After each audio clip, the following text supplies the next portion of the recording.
Very good. Okay. Now on to, let me read a little more about your background. At the beginning, I just read one sentence. Professor Marchessault teaches cinema and media arts at York University in Toronto, Canada. In between her multiple research activities, she wrote the book Ecstatic Worlds, Media, Utopias, and Ecologies. And she organized the expanded cinema festival Outer Worlds. Again, my introduction is notoriously brief, but if you go to lasertalks.com, you'll find a longer bio and a link to her website. Now, you want to introduce us a little bit to your work, and then I'll have, as you know, I have a lot of questions for you. Sure. So we're focused really on Ecstatic World, Media, Utopias, and Ecologies. And that book originates with my research into post-World War II exhibitions and films that imagine a common world. And, you know, Daniela's project is exactly the kind of cosmic, transnational exhibitions that I was interested in, that came into being at the end of the Second World War. So as I was working on Edward Steichen's Family of Man exhibition, which is 1955, which is an exhibition that brought photographs from 250 different places around the world of everyday life. So really searching through the medium of photography what everybody has in common around the world. And it's basically focused on families. I started to do research on Jacques Cousteau's underwater research in the, again, mid-50s. He made a film called Silent World, which is really the first representation of the underwater world, of that part of the world that is normally not accessible to us.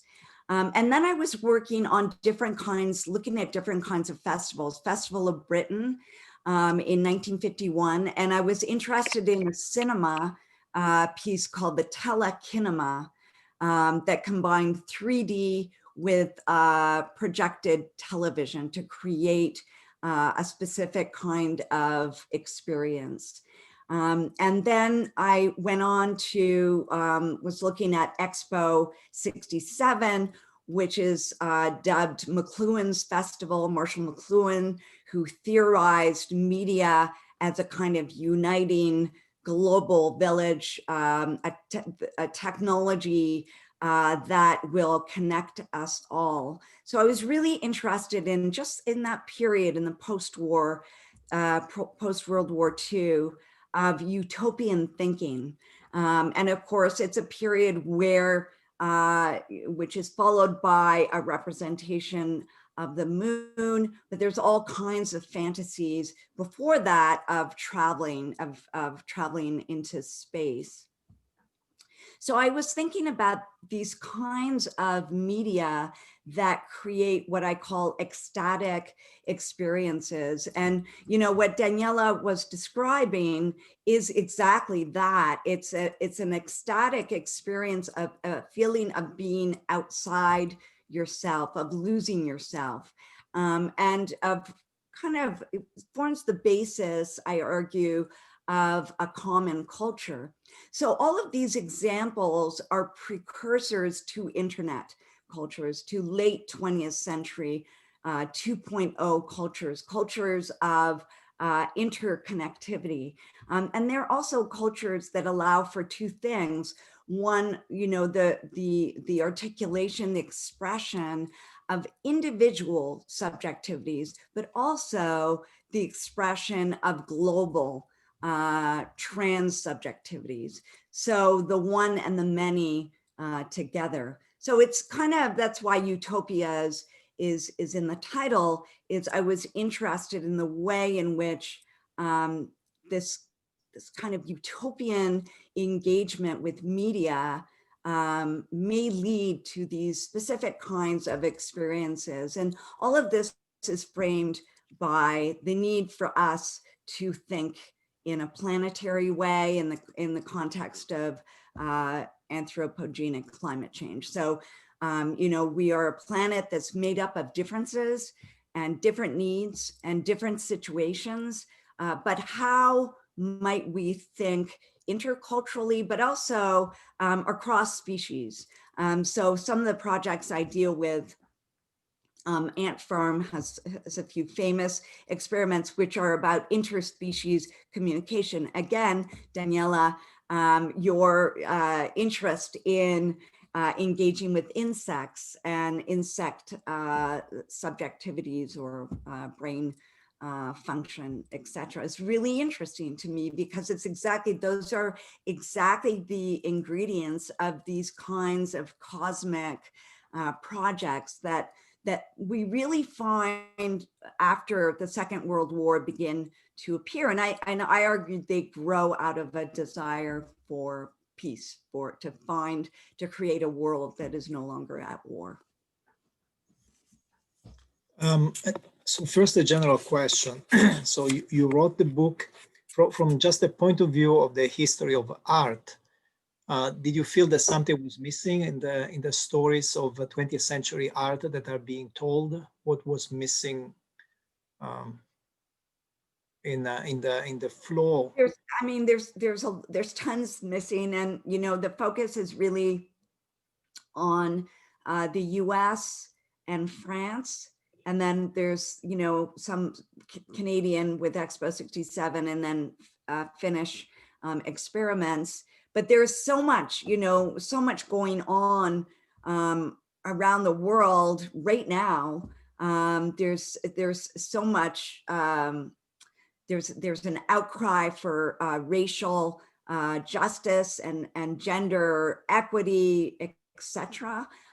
In Canada, but you know, across Turtle Island, there's all kinds of work developing connected to Indigenous communities. And so after I finished the book, I was, you know, that was one of the things that I regretted, is to have not really engaged with some of the Indigenous philosophers and thinkers that are very much attuned to a kind of cosmic thinking, to notions of the biosphere that Vladimir Vernadsky put forward, you know, in the 20s, 30s, 40s. But this idea of interconnectivity, that we're all, everything on the planet and into the cosmos is interconnected. Let me show some images, by the way, for those who haven't seen, who are not familiar with these things. I'll just show a few. This is Family of Man, and that's in the middle. That's him. And he, by the way, was a photographer. This was 1955. He had been a photographer for a long time, right? Oh, yes. Yeah. In fact, yeah, he was a fashion photographer. Fashion photographer. But before that, he was an art photographer. He brought art photography to fashion. So right. Very, very fascinating artist. Right. And the Family of Man is important because it's about ordinary people. Is that what was really groundbreaking? Yes, it's about everyday, ordinary experiences. It's not glossy photography. He was interested in snapshots, in non-stylized, non-formalized forms of photography. And these were all black and white photographs collected from photographers around the world. And what's very interesting, that the exhibition was first staged at the MOMA in Museum of Modern Art in New York in 55. But there was one color photograph that was kind of at the center of the layout. But the layout's very fascinating. It was very much in a Bauhaus style and required movement through space. but this one photograph is a color photograph of a bomb, of a nuclear bomb explosion. And that was absolutely central to Steichen's thinking and his whole conceptualization of the exhibition, which was for peace. And so the idea was we have so much in common. And you know, the Family Man was heavily critiqued, you know, throughout from the very beginning, but right up until into the 90s. But as I was kind of looking at it again and reading it slightly differently, about 7 or 8 other theorists were doing the same thing, sort of in a more generous way, thinking about what Steichen's motives were, and also in this context of a common culture that we could see in the context of the internet. So, you know, we can see in a way that Steichen's project is almost a precursor to the culture of interconnectivity. Now, when this exhibition traveled, and it went to hundreds of places all around the world. And this was the United States Information Agency. So it was great propaganda for the US. And that's also why, you know, Roland Barthes very famously just dismissed it. I argue that that missing image of the nuclear bomb at the center took away part of the critical framework that that Steichen was developing. For Roland Barthes, it's just, you know, that Steichen doesn't recognize that people suffer, and they suffer differently around the world, and not everybody is simply happy, and that there are structures, geopolitical structures of power that oppress people. So, you know, of course, definitely. But I think, you know, another reading of it is that it's a profoundly humanistic engagement with the world, and attempting this kind of intercultural communication and understanding. And let's see if I can show. Maybe I cannot. Yes. Expo? Wait. Oh, going too far. Expo. Yeah. Expo. So this was 67. I think. How much is left? There's just one pavilion. How much is left of this? Oh, there. I mean, I don't know percentage-wise. Bucky Fuller's dome is still there. There are some buildings. There's a casino. There are some of the Canadian Pavilion is still there. Some of them, you know, more exciting architectural experiments like Frey Otto, experiments with fabrics and everything. Those are all gone. But yeah, it's a park now. It's the Jean Drapeau Park, and so it is still accessible, and some of the gardens are still there. But it's definitely was a moment in 1967. So there had been other universal exhibitions. What was unique about this one? So, you know, I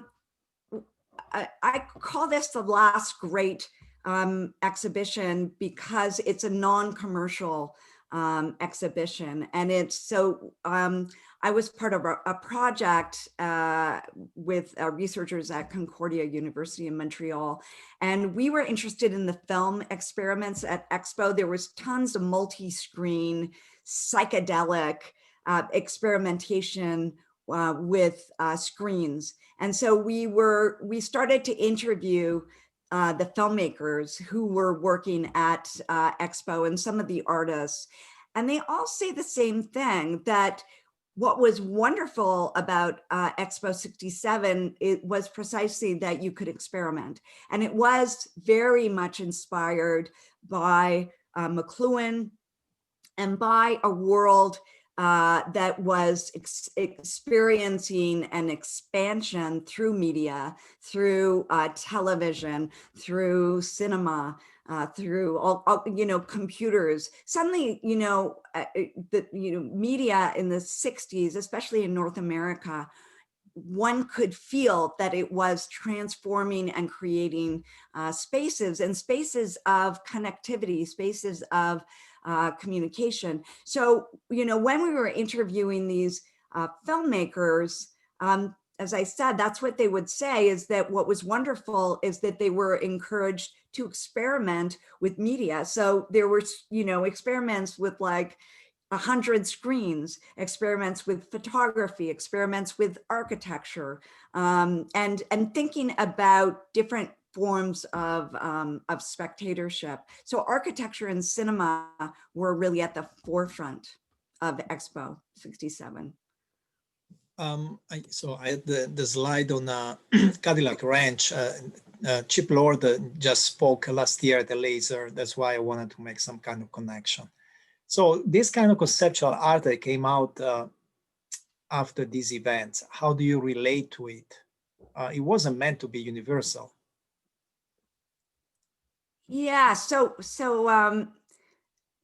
it's meant to create an experience.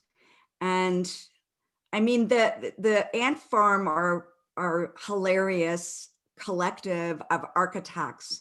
And so Cadillac Ranch is just funny. And they're also critiquing consumption and, you know, forms of capitalism and non-sustainability. They were environmentalists. So yes, it's true that their work was conceptual art, site specific. This is on a ranch, and they buried these Cadillacs. They also created fantastic time capsules that they buried, but they had a concept of the planet in mind, of sustainability, and really a critique of capitalism and consumption.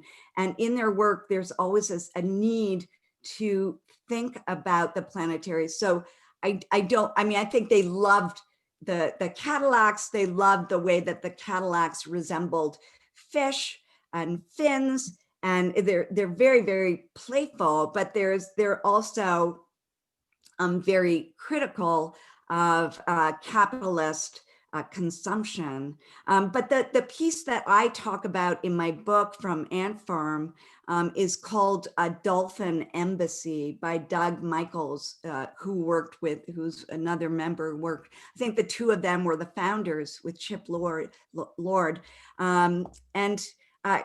This is I interviewed Chip a number of years ago about Ant Farm, and I didn't know about the Dolphin Embassy, and he was sort of going and da da da da da, and then and then we did the Dolphin Embassy, and I was like, I'm sorry, what is that? What is the Dolphin Embassy? And it was literally the idea that that they wanted to build an embassy that would be a space for dolphins and humans to connect and to communicate. So it was not as satirical or it's playful, but it was actually based on science. And Doug Michaels was very interested and worked with scientists that were exploring dolphin communication, communication between dolphins, but also attempting to decode and think about ways that humans and dolphins may be able to communicate. So this is all geared towards a future which is utopian, where we come to understand the world not through a kind of human-centric perspective, but we come to understand the world through a multiplicity of perspectives, non-human. So really decentering the human and bringing in other species. Yeah, I agree. I think in 1974, not many people in the world could have related to this, but in 2020, just about the whole world can relate. And I think there's an explosion now in the art world anyways, around a focus on animals and thinking about animality and animal subjectivities. And so there, it's almost as if it's, to me, it's like Jacques Cousteau's films that suddenly opened up the oceans. The oceans become visible to everybody. I think that there is a new focus on animals, on different species. And that, Daniela, that's why I was really excited by, you were like, and the next step in this project is bringing in insects. So yeah. Now, your book talk about utopias, and that's interesting. These are some that you mentioned and some that I am familiar with, and I put them more or less chronologically. So throughout the century, there's been this flow of ideas of creating better worlds and sometimes creating better humans. But at the same time, we are surrounded by dystopias. This is a recent book that talks about dystopias, and I'm inviting him to give a laser talk. And I started listing all the literary works that have a dystopia at the center. It's a long list. These are just the ones I came up with in the 20 minutes before we started. And then with movies, you also have from Fritz Lang, Metropolis, Charlie Chaplin, Modern Times, all the way to some of today's movies. Dystopias are way more popular than utopias. How do you see this tension between utopia and dystopia that has been going on for a century, maybe even longer? Yeah, they are part of the same thing. You know, in my book, I use Karl Mannheim's definition of utopias. And for Mannheim, the reason I went to Mannheim and why I find his definition so useful is it's a concept that utopias are about wishful thinking. So it's a very process-oriented concept. It's not a blueprint that we're working towards. It's something that is, you know, based on the way that people want, wish for, see the need for a better world. And so I don't see dystopias and utopias as different. I see this kind of utopian thinking as really can grow out of dystopian thinking. And I love that you put Modern Times in there, one of my all-time favorite Charlie Chaplin films, which is about the dystopia of, you know, industrialization and also the experience of being a laborer and, you know, oppression, etc. But Chaplin's films are very utopian in that they always end with Chaplin, nothing is resolved, but there's always the possibility of something else. I also think about Hannah Arendt's notions of utopia through the fact, her idea of the fact of natality, this idea that the world can always change is not closed. There's always the possibility that somebody will be born into it who will have the capacity to affect change. But yeah, I don't see them as separate. I think we need dystopias and utopias working together. I think dystopias can lead to this, you know, this wishing for a better world. Yeah, dystopias have a constructive element. Of course, it's a way to warn us we are steering away from utopia. So, yeah. Okay, going back to the art. This is a question that I often ask my artist friends who use electronic and digital tools. What has changed in the artistic mind and the artistic work in the 20th century with the rise of these new audiovisual media. I can think, of course, art is not my background. When I think of a painter, of a sculpture, I think of somebody who's using the hand, and the hand is very close to the finished work, to the painting, to the sculpture. And with these electronic and digital tools, there seems to be a new distance between the body of the artist and the work.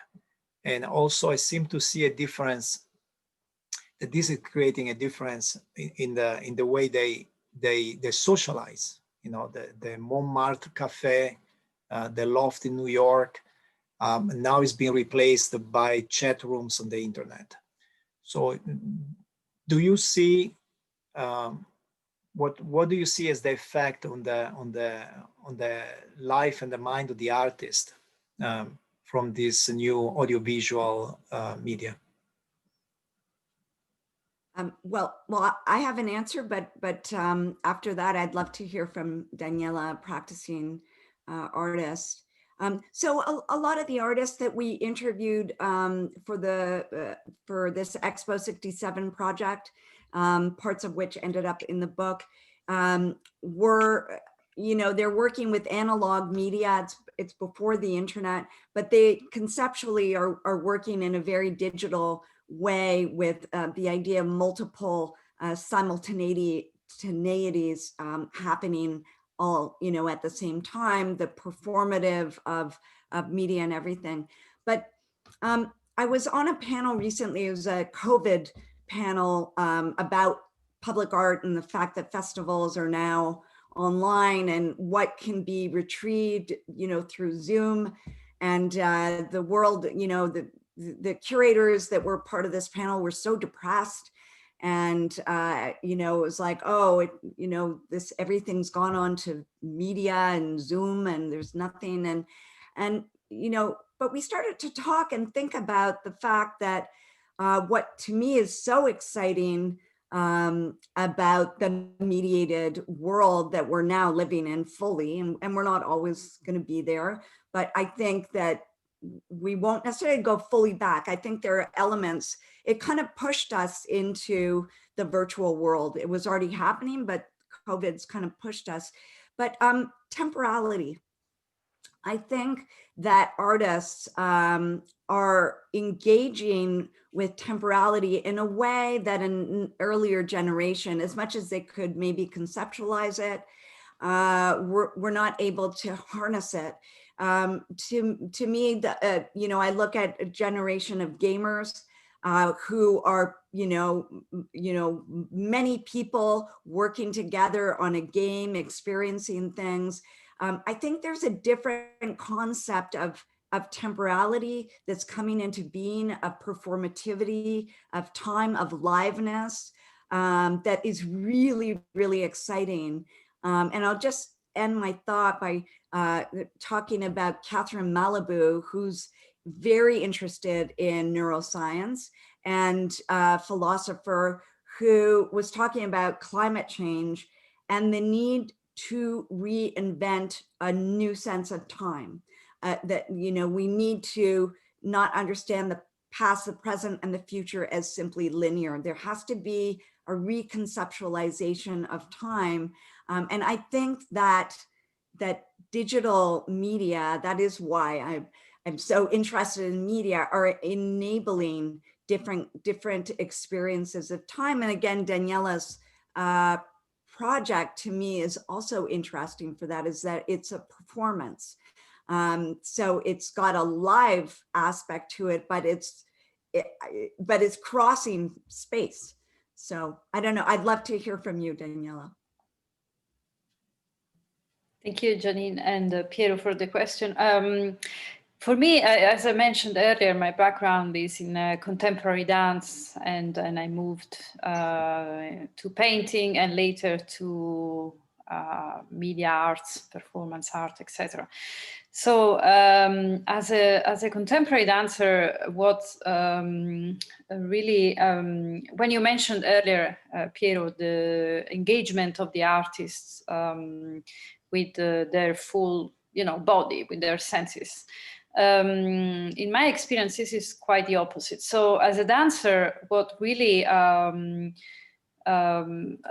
triggered my engagement was the presence, the bodily presence in space. So the here and now. So the sense of presence of the performance is a very powerful way to engage in the artwork. However, making objects like painting was for me rather frustrating because yes, I had a direct interaction with the artwork, but I felt completely disconnected from the audience. And that really completely broke my relationship with time. And in live performances, the kind of work I make now, so more conceptual art, I think for me, this is really what I mentioned earlier, this idea of the extended mind, the fact that as an artist, you can engage with so many different people around the world and so many specialists also, like really it's such an extended way of engaging with the world, and it is again really it really makes me gives me the feeling of my presence again in the here and now, really resonating much better than it would if I was making a painting in my studio and detach myself completely from the presentation of the work, for example, or the fruition of the work later. Interesting, very interesting. Okay, one last question. Moving to our time, let me share the screen. I want to show the pictures of today's world. Am I sharing? Yep. Yes. Okay. So Janine, here is what happened in the last 2 years. So with this COVID, we forgot something important that has been happening all over the world. There's been this quote unquote revolutions. It's the age of revolution in the last 2 years. So look how many mass demonstrations, some of them successful, most of them not successful yet. But when in the history of the world that we've seen so many millions of people marching in so many different places, I think in every continent. And then on top of that, you have the Me Too movement, the Never Again movement, the climate protests, and the protests against racism, police brutality. So Janine, how I mean, your book came out what, 2 years ago, 3 years ago? Yeah. So in the last 2-3 years, there's been this major commotion going on around the world. How do you fit this in the theme of your book? Well, yeah, I mean, to me, that is ecstatic worlds. You know, that the idea of ecstasy is, as I was saying, is outside of yourself, not just thinking about yourself, but thinking it in larger terms. But yeah, to me, it's astonishing what is going on. And, you know, even as COVID keeps us inside, people are pushed outside. People are responding to things, and those are probably all different kinds of protests, but there is a sense of agency that people do feel they can impact and change the world. So this is a good thing, that there is a sense of individual and yet also collective action. And, you know, so I don't want to be a determinist, and say, oh, it's all, you know, due to the media. We're at a particular point in history, and is a very complex history of the planet. But these technologies and media allow for coordinated efforts on a very large scale, and allow for also a smaller scale efforts to be coordinated alongside other smaller efforts, alongside other smaller efforts to make larger coordinated efforts. But I do think it has to do with a sense of self-expression and a sense of agency. And it is something that McLuhan, who, you know, was very naive in writing about the media in the 50s and 60s, and kind of said outrageous things about television as simply a global embrace. But he did predict this idea that media, such as television, now the internet and social media, allows for both an individual experience, but also a collective experience of working and understanding or feeling things together. You know, who knows what, you know, what is going to happen, but I do think it's having an impact. If you look at what is, you know, what's going on in the US, you know, I think in other countries, you know, these protests, it's slow, and yet I think there's movement and change, and it's kind of the multitude, right, that are activated and acting. It's incredible. Good. Any final comments?